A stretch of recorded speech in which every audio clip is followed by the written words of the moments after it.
இன்னைக்கு இந்த வீடியோவில் ஒரு அதிரடியான இம்பார்ட்டண்டான ஜோதிட தாள்களை தான் இப்போ இந்த வீடியோவில் வந்து பார்க்க போகிறோம். ஸோ யாருக்கு பார்க்க போகிறோன்னா கன்னிராசிக்கு பார்க்க போகிறோம். ஸோ கன்னிராசியில் பிறந்தவங்க இந்த ஒரு வீடியோவை ஸ்கிப் பண்ணாமல் பாருங்கள். இது நீங்கள் கண்டிப்பாக தெரிஞ்சுக்க வேண்டிய இம்பார்ட்டண்டான ஜோதிட தாள்கள். சரி, என்ன தாள்கள் அப்படிங்கிறத வாங்க அதிரடியாக இந்த வீடியோவில் பார்க்கலாம். தற்போது 2025 ஆண்டில் தமிழ் மாதத்தில் 6வது மாதமான புரட்டாசி மாதமானது நடந்துட்டுருக்கு. இந்த புரட்டாசி மாதத்துடைய இறுதி அத்தியாயத்தில் இப்போ வந்திருக்கோம். ஆக்சுவலி புரட்டாசி ஸ்டார்டிங்கில் நடக்க வேண்டியது எல்லாமே கடைசியாக இப்போ நடக்க போகுது. அதற்கு காரணம் என்னென்னா கிரக மாற்றங்களும் கிரகங்களுடைய வக்ரங்கள் தான். கிரகங்களுடைய வக்ரங்கள் மாற்றங்கள் காரணமாக உங்கள் ராசிக்கு தலையெழுத்து மாறும். ஸோ என்ன தலையெழுத்து மாறும் அப்படிங்கிறத தான் இந்த வீடியோவில் வந்து ஷேர் பண்ண போகிறேன். கன்னி ராசியில் பிறந்தவங்க உங்களோட ராசிக்கு புரட்டாசியுடைய கடைசியாக கிரகங்களால் என்ன நடக்குங்கிற விவரங்களை தெளிவாக தெரிஞ்சு அதற்கேற்ப நடந்து பயன் பெறுங்க. பொதுவாக நம்ம லைஃப்பில் நடக்கக்கூடிய எல்லா நல்லது கெட்டதுகளுக்கு காரணமே நவக்கிரகங்கள் தான். நவக்கிரகங்கள் நமக்கு சாதகமாக இருந்தால் சாதகமான பலனும், நவக்கிரகங்கள் நமக்கு பாதகமாக இருந்தால் பாதகமான பலனும் கிடைக்கும். ஸோ அதை நாம் ஃபஸ்ட்டு தெரிஞ்சுக்கிட்டாவே அதுக்கேற்ப நாம் நடந்து கண்டிப்பாக நல்லதை வந்து பெற முடியும். ஸோ நவக்கிரகங்கள் எப்படி இருக்குது அப்படிங்கிறத தெரிஞ்சுக்கிறது ரொம்ப ரொம்ப ரொம்ப ரொம்ப முக்கியம். நவக்கிரகங்களால் தான் நம்ம லைஃப்பில் எல்லாம் நடக்குங்கிறத நாம் புரிஞ்சுக்கணும். ஸோ நவக்கிரகங்களில் இப்போ பார்த்திங்கன்னு வச்சுக்கோங்களேன், 2 கிரகங்கள் வந்து வலுவாக வந்து மாற போகிறாங்க. அது மட்டும் இல்லாமல் வக்ரமும் அடைய போகிறாங்க. அதனால் புரட்டாசியுடைய கடைசியாக கன்னி ராசிக்காரங்களுக்கு இதெல்லாம் நடந்தே தீரும் என்பது ஜோதிடர்கள் கூறியிருக்கிறாங்க. அது என்னங்கிறத தான் இந்த வீடியோவில் வந்து பார்க்க போகிறோம். அதுக்கு முன்னாடி புரட்டாசி மாதத்தில் சுபகாரியங்கள் தவிர்க்கப்படுவது, அது ஏன் அப்படிங்கிற காரணம் நிறைய பேருக்கு தெரியாமல் இருக்குது. இந்த வீடியோவில் புரட்டாசி மாதத்தில் சுபகாரியங்கள் தவிர்ப்பது ஏன் அப்படிங்கிற ஜோதிடர் சொல்லக்கூடிய உண்மையான காரணத்தை தான் பார்க்க போகிறோம். கன்னிராசியில் பிறந்த நேயர்கள் முதல்ல காரணத்தை தெரிஞ்சுக்குங்க. அதுக்கப்புறம் உங்களுக்கான பலனை அதிரடியாக இந்த வீடியோவில் வந்து பார்ப்பீங்க.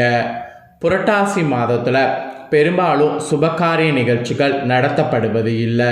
இதற்கு பின் உள்ள காரணத்தை ஒவ்வொருவருமே தெரிந்து கொள்ள வேண்டியது ரொம்ப முக்கியம். ஆக்சுவலி இறைவனுக்காகவே அர்ப்பணிக்கப்பட்ட மாதங்களில் புரட்டாசி மாதமும் ஒன்று. இந்த மாதத்தில் திருமணம் செய்யலாமா, வீடு கட்ட ஆரம்பிக்கிறதாலாமா, கிரகப்பிரவேசம் செய்யலாமா, வளைகாப்பு நடத்தலாமா நடத்தக்கூடாதா, இந்த மாதிரி பல கேள்விகள் நம்ம மனதில் ஏற்படும். ஆக்சுவலி அதற்கான விடைகளை தான் இந்த வீடியோவில் வந்து பார்க்க போகிறோம். புரட்டாசியில் முக்கியமாக சுபகாரியங்கள் எதையும் செய்யக்கூடாது. அதற்கு பல காரணங்கள் உள்ளதாக சொல்லப்படுது. அது என்ன என்பதை தான் இந்த வீடியோவில் நீங்கள் தெரிந்து கொள்ள போகிறீங்க. ஜோதிடத்தின்படி சூரியன் கன்னி ராசியில் சஞ்சாரம் செய்யக்கூடிய மாதம் தான் தமிழில் 6வதாக வரக்கூடிய இந்த புரட்டாசி மாதம். பெருமாளுக்கே உரிய மிக அற்புதமான மாதமாக இந்த மாதம் பார்க்கப்படுது. இந்த மாதத்தில் வரக்கூடிய சனிக்கிழமை விரதம் மற்றும் பெருமாள் வழிபாடு செய்தால் மிக சிறப்பானதாக இருக்கும் என்பது பார்க்கப்படுது.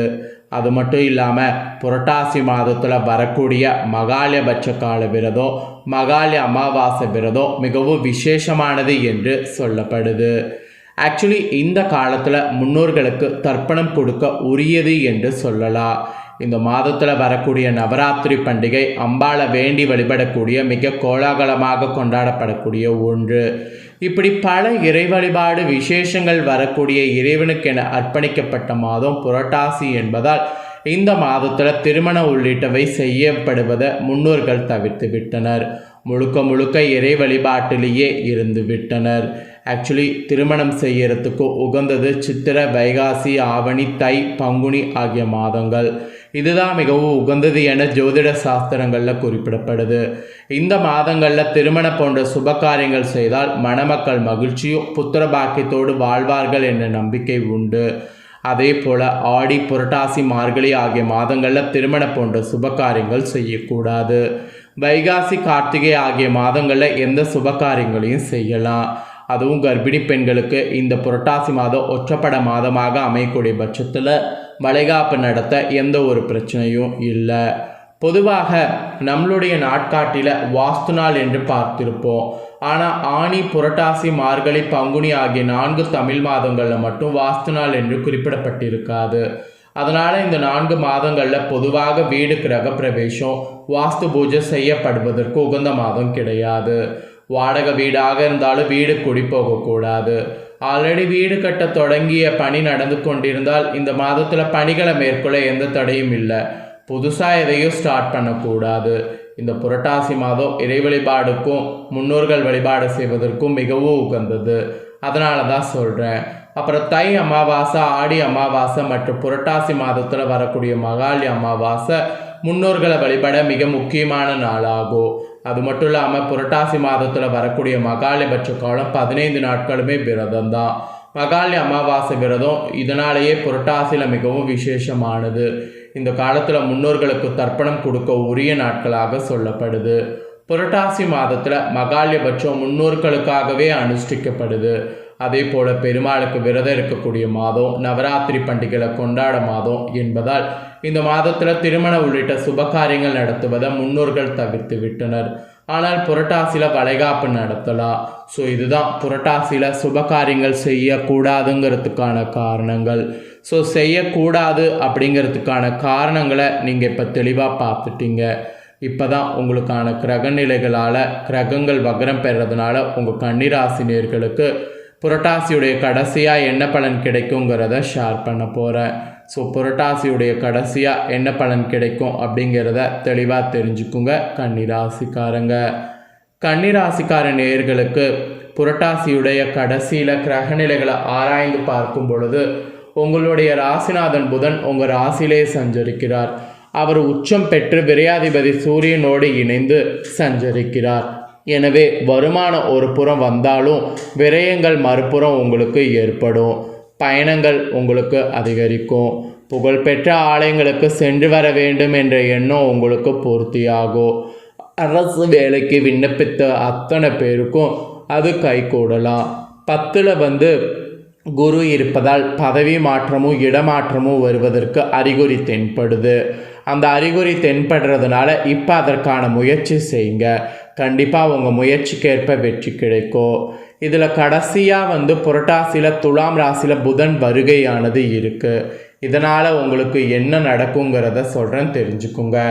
ஆக்சுவலி துலாம் ராசிக்கு புதன் வர்றாருல, உங்கள் ராசிக்கு அதிபதியாகவும் 10வது இடத்துக்கு அதிபதியாகவும் விளங்குபவர் புதன். அவர் இப்போ தடஸ்தானத்திற்கு வர்றதுனால பொருளாதாரத்தில் நிறைவுங்கிறது ஏற்படும். புதிய முயற்சிகள் நீங்கள் செய்யும்போது அதில் வெற்றியை கிடைக்க செய்யும். புகழ்மிக்கவர்கள் உங்களுக்கு பின்னணியாக இருந்து பல நல்ல காரியங்களை முடித்து கொடுப்பாங்க. வீடு வாங்குவதோ வீடு கட்டுவதோ போன்றவற்றில் கவனம் செலுத்துங்க. கூட்டு முயற்சியில் இருந்து விலகி தனித்து இயங்குங்க. அந்த சிந்தனையோடு இருங்க. மாமன் மைத்துனர் வழியில் மகிழ்ச்சிக்குரிய தாள்கள் சேரும். உத்தியோகத்தில் உள்ளவர்கள் வேலையிலிருந்து விடுபட்டு சுயமாக ஏதேனும் செய்யலாமா என்று சிந்திப்பீங்க. அந்த மாதிரி சிந்திக்கும் போது அந்த சிந்தனையை கண்டிப்பாக நீங்கள் மேம்படுத்துங்க. ஏன்னா வேலையிலிருந்து விடுபட்டு சுயமாக ஏதேனும் செய்யலாமாங்கிறது ஒரு வகையில் உங்களுக்கு நல்லதாக அமையும். அதனால தான் அந்த எண்ணத்தை பூர்த்தி பண்ணுங்கிறத இந்த டைம் உங்களுக்கு சொல்கிறேன். துலாமில் புதன் வர்றதுனால உங்கள் கன்னிராசிக்கு இப்பேற்பட்ட பலன்கள்லாம் கிடைக்க போகுது. அப்புறம் மெயின் கிரகமாக இருக்கக்கூடிய சனி இந்த கடைசி டைம் வக்ரம் பெறுறாரு. கும்பராசியில் சஞ்சரிக்கக்கூடிய சனி இந்த டைம் வக்ர இயக்கத்தில் இருக்க போகிறாரு. உங்கள் ராசிக்கு 5, 6 ஆகிய இடங்களுக்கு அதிபதியானவர் சனி. அவர் 6க்கு அதிபதி வக்ரம் பெறுவது உங்களுக்கு நன்மை தான். என்றாலும் பூர்வ புண்ணிய ஸ்தானத்துக்கு சனி அதிபதியாக விளங்குறதுனால பழைய பிரச்சனைகள் மீண்டும் தலை தூக்க வாய்ப்பு இருக்குது. சொத்துக்களால் கூட பகை உருவாக வாய்ப்பு இருக்குது. பிள்ளைகள் கூட உங்கள் மேற்பார்வையில் வைத்து கொள்வது நல்லது. அவர்களுடைய எதிர்கால நலன் கருதி எடுக்கக்கூடிய முயற்சி சில தடைகளும் தாமதங்களும் வந்து கொண்டே இருக்கும். அதற்காக முயற்சிகள் எடுக்காமல் இருக்கக்கூடாது. அவர்கள் எதிர்கால நலன் கருதி புதிய முயற்சிகள் எடுத்தே ஆக வேண்டும். ஸோ சனி வக்ரத்தினால இந்த மாதிரியான பலன் கிடைக்கும். மெயினாக பொது வாழ்வில் உள்ளவர்களுக்கு புதிய திருப்பங்கள் இந்த டைம் ஏற்படும். வியாபாரம் மற்றும் தொழில் செய்பவர்களுக்கு மாற்றுத்திறனானவர்கள் உறுதுணையாக இருப்பாங்க. உத்தியோகத்தில் இருக்கிறவங்களுக்கு பதவி உயர்வு திருப்தி தரும். கலைஞர்களுக்கு நட்பால் நன்மை உண்டு. மாணவ மாணவிகளுக்கு கல்வியில் மேன்மைங்கிறது கெட்டும். பெண்களுக்கு எதிர்பார்ப்புகள் நிறைவேறும். இல்லத்தில் மங்கள ஓசையானது கேட்கும். இது மாதிரி உங்களுக்கு வழிகள் பிறக்கும் என்பது குறிப்பிடப்பட்டிருக்கு. ஸோ இதுதான் உங்களுக்கான பலன். இதற்கேற்ப நடந்து பலன் பெறுங்க. ஸோ புரட்டாசியுடைய கடைசியாக என்ன நடக்குங்கிறத தெளிவாக இந்த வீடியோவில் உங்களுக்கு ஷேர் பண்ணிட்டேன். ஷேர் பண்ணதை தெளிவாக இந்த வீடியோவில் உங்களோட ராசிக்கு நீங்கள் தெரிஞ்சிருப்பீங்க. தெரிஞ்சதுக்கேற்ப நடந்து பயன்பெறுங்க. நீங்கள் பார்த்தது போல் உங்கள் ஃப்ரெண்ட்ஸ் ஃபேமிலியில் இருக்கவங்களும் பார்த்து பயன்பெறணும்னு நினச்சிங்கன்னா வீடியோ லைக் பண்ணி ஷேர் பண்ணுங்கள். கன்னிராசிக்காரங்க உங்கள் ஃப்ரெண்ட்ஸ் ஃபேமிலியில் இருந்தாங்களும் இதை பார்த்து இதற்கேற்ப நடந்து பயன்பெறட்டும்.